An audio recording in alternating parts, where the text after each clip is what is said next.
दादा, आई तुझा अभ्यास घेणार आहे. काय?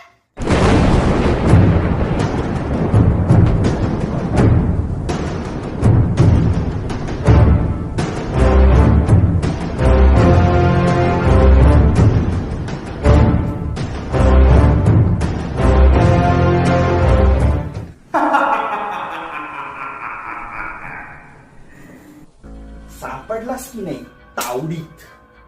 काय म्हणत होतास मला? मला अभ्यासाला वेळ नाही. आई काय कामात असते, तिला काय मिळणार अभ्यास घ्यायला? पण लक्षात ठेव, मी पण आई आहे, आई आहे. आज टेस्ट घेणार आहे मी तुझी. जर मी सांगेन ते लिहू शकलास ना, तरच या घरात राहायला आणि 2 घास गिळायला मिळेल.